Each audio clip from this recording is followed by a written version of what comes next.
Hello friends, welcome to my channel. Friends, ఈరోజు వీడియోలో చాలా ముఖ్యమైన విషయం గురించి మాట్లాడాలనుకుంటున్నాను.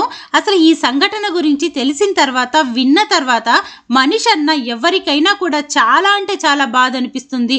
ఎంత దారుణం అంటే, సోషల్ మీడియాలో మనం పెట్టిన వీడియో వైరల్ అవటం కోసం, సబ్స్క్రైబర్స్ కోసం, వ్యూస్ కోసం ఇంత దారుణానికి దిగజారుతారా అనిపించింది. అసలు ఆ సంఘటన ఏమిటి, దాని వెనుక ఉన్న నిజం ఏమిటి, వీటన్నింటి గురించి కూడా ఈరోజు వీడియోలో క్లియర్గా మాట్లాడుకుందాం. దయచేసి ఈ వీడియో చూసే వాళ్ళు ఎవరైనా కూడా పూర్తి వీడియోని చూసి మీ అభిప్రాయాన్ని కామెంట్ సెక్షన్లో తెలియచేయండి. అంతేగాని స్కిప్ చేసుకుంటూ వెళ్ళి అక్కడొక ముక్క ఇక్కడొక ముక్క చూసేసి నెగిటివ్ కామెంట్స్ మాత్రం చెయ్యొద్దు.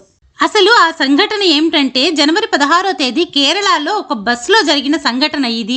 అక్కడ జరిగిన ఇన్సిడెంట్ వలన ఎలాంటి తప్పు చేయకుండా ఒక అమాయకుడు అవమాన భారం భరించలేక సూసైడ్ చేసుకొని చనిపోవాల్సిన పరిస్థితి అనేది వచ్చింది. ఇది వినటానికి ఎంత దారుణంగానో ఉంది కదా. అయితే మనం ఇప్పుడు పూర్తి వివరాల్లోకి వెళ్తే ఏం జరిగిందని, కోజ్కోడ్ అనే ఒక ప్రాంతానికి చెందిన మనిషి ఉన్నాడు. ఆయన పేరు దీపక్. అతని వయసు వచ్చేసి 42 సంవత్సరాలు. అయితే అతను పయ్యనూర్ అనే ఒక ప్రదేశానికి వెళ్ళటం కోసం బస్ ఎక్కి ప్రయాణిస్తూ ఉన్నాడు. అదే బస్లో ఇప్పుడు మనం ఎవరైతే చెప్పుకుంటున్నామో వీడియో పెట్టింది అని, ఆమె కూడా అదే బస్లో ప్రయాణిస్తూ ఉంది. అయితే బస్ నిండా జనాలు ఎక్కువగా ఉన్నప్పుడు, బ్రేక్ వేసినప్పుడు, రోడ్ అన్లెవెల్గా ఉన్నప్పుడు ఒకళ్ళ మీద ఒకళ్ళు పట్టం కానీ, ఒకరికొకరికి టచ్ అవటం అనేది సాధారణంగా జరిగే సంఘటన. కానీ ఈమెకున్న సోషల్ మీడియా పిచ్చి వలన ఈమె పెట్టే వీడియో ఎక్కువ వైరల్ అవ్వాలి అనే ఒక పైశాచిక ఆనందంతో ఈ దీపక్ అనే మనిషికి దగ్గరికి వెళ్ళిపోయి అతన్ని టచ్ అవుతున్నట్లుగా ఒక వీడియోని షూట్ చేసి దానిని తీసుకెళ్ళి, తను నన్ను అసభ్యకరంగా టచ్ చేస్తున్నాడు, నా బాడీ పార్ట్స్ని టచ్ చేస్తున్నాడు, నాతో అసభ్యకరంగా బిహేవ్ చేస్తున్నాడు అని వచ్చేలాగా ఒక వీడియో షూట్ చేసి దానిని సోషల్ మీడియాలో పెట్టడం జరిగింది. దాంతో ఆమె పెట్టిన వీడియో దారుణంగా వైరల్ అయిపోయింది. ఆమె ప్లాన్ కూడా అదే. ఇలాంటి వీడియో పెడితేనే మన వీడియో అనేది వైరల్ అవుతుంది అని ప్లాన్ చేసింది. ఆమె వేసిన ప్లాన్ 100% సక్సెస్ అయ్యింది. కానీ అక్కడ అమ్మాయిని అసభ్యకరంగా టచ్ చేస్తున్నారు ఇలాంటి పదాలు చూడగానే ఈ సోషల్ మీడియా చూసే ప్రతి ఒక్కళ్ళు కూడా అక్కడికి వెళ్ళిపోయి అందరూ అతన్ని జడ్జ్ చేసేసి ట్రోల్ చేశారు. అతను నిజంగా అలాంటి మనిషా కాదా అనేది ఒక్క సెకండ్ కూడా ఆలోచించలేదు. అమ్మాయి పెట్టేసింది వీడియో, అమ్మాయిని అసభ్యకరంగా టచ్ చేశాడంట, ఇలా జరిగింది అలా జరిగిందని వీడియోని వైరల్ చేసేశారు, ట్రోల్ చేసేశారు, అతని క్యారెక్టర్ని కంప్లీట్గా బ్యాడ్ చేసేశారు. కానీ అలాంటి మనిషి కాదు అని మనం తెలుసుకునే టయానికి అతను భూమి మీదే లేదు.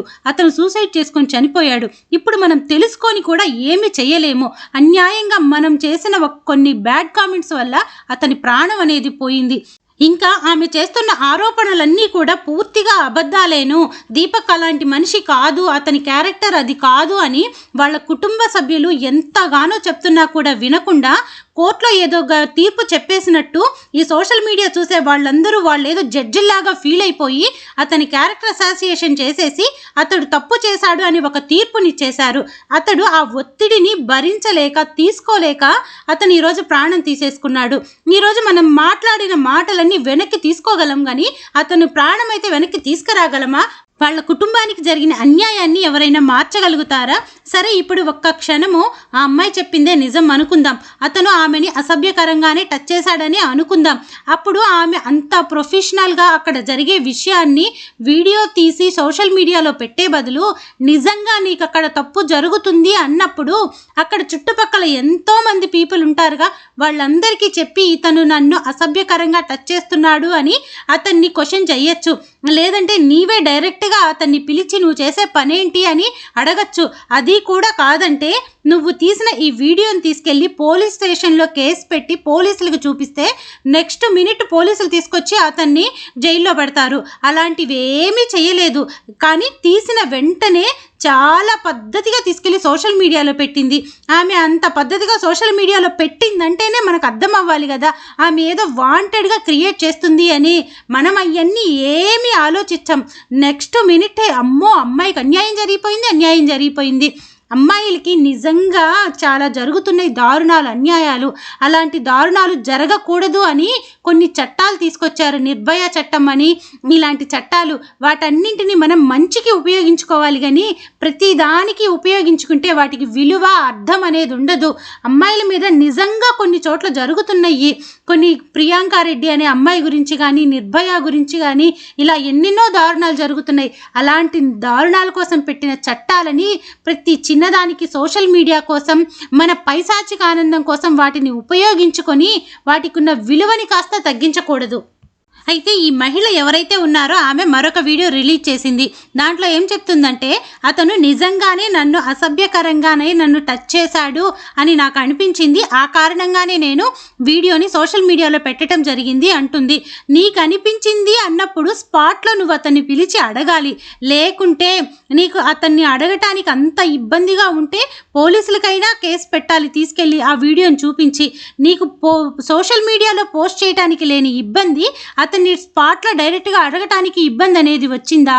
లేదు కదా. ఇది వాంటెడ్గా చేసిన పనే. నీవు అతని గురించి ఏంటి అనేది తెలుసుకోకుండా అతని మీద ఒక చెడ్డవాడు అనే ఒక ముద్ర వేశావు. ఇది చాలా అంటే చాలా దారుణం. ఈ విషయం అనేది జరిగిన తర్వాత బస్సులో ఎవరైనా ఎక్కాలి అంటేనే ఎంతగానో భయపడిపోతున్నారు.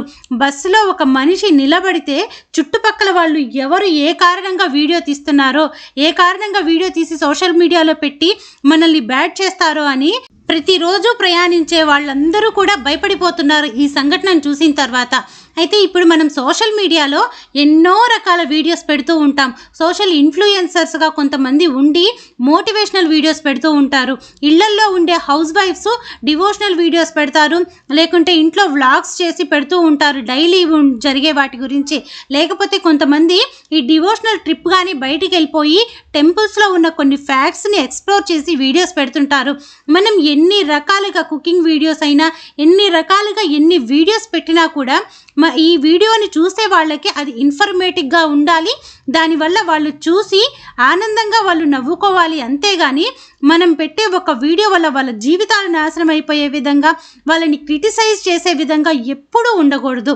మనం ఇచ్చే ఇన్ఫర్మేషన్ అనేది మంచి ఇన్ఫర్మేషన్ అయి ఉండాలి.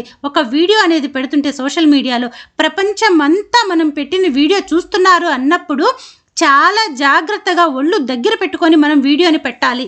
అయితే కనీసం ఈ ఇన్సిడెంట్ చూసిన తర్వాత అయినా కూడా ఫ్యూచర్లో ఇలాంటి ఇన్సిడెంట్స్ వస్తూనే ఉంటాయి. ఎందుకంటే సోషల్ మీడియా అనేది అంత దారుణంగా తయారైపోయింది కాబట్టి ప్రతి చిన్నదాన్ని తీసుకొచ్చి సోషల్ మీడియాలో పెట్టాలి అనే ఒక ఈ క్యూరియాసిటీ తోటి చాలా దారుణాలు ఇంకా వస్తాయి. మనకు ముందు ముందు చాలా చూడాల్సి ఉంటుంది. కానీ ఎవరైనా నిజంగా వాళ్ళు తప్పు చెయ్యకుండా ఇలాంటి పరిస్థితులు వచ్చినప్పుడు ఎవరు కూడా ప్యానిక్ అయిపోయి వాళ్ళ జీవితాల్ని ఇలా చేసేసుకోవద్దు. మిమ్మల్ని మీరు నిరూపించుకోండి. నిజంగా మీ వైపు నుంచి ఏ మిస్టేక్ లేదు అన్నప్పుడు ఇలాంటి బ్లేమ్స్ని తీసుకోకండి. అంతేకాని ఇప్పుడు ఆమెకేమి వీడియో పెట్టినామే, ఆమె హ్యాపీగా 2 రోజులు అటు ఇటు కోర్టుల చుట్టూ తిరుగుతుంది, తన ఫ్యామిలీతో తను హ్యాపీగానే ఉంటుంది. కానీ ఇక్కడ ఎలాంటి తప్పు లేకుండా వాళ్ళు వేసిన బ్లేమ్ కారణంగా అతని ప్రాణం తీసుకున్న దీపకే కదా నష్టపోయాడు. అతని ఫ్యామిలీ మెంబర్స్ అతను లేడు అనే బాధని అది ఎప్పటికీ మర్చిపోవాలి. వాళ్ళ ఫ్యామిలీ మెంబర్స్ ఎప్పటికీ కోలుకోవాలి. ఇది ఎంత అన్యాయమో కదా. ఇలాంటి సిచ్యువేషన్ మాత్రం ఎవ్వరూ తెచ్చుకోకండి. వచ్చినా కూడా ధైర్యంగా నిలబడి మిమ్మల్ని మీరు ప్రూవ్ చేసుకోండి. ఫైనల్గా ఈరోజు నేను చేసిన వీడియోని ఎంతమంది చూస్తారనేది నాకు తెలియదు.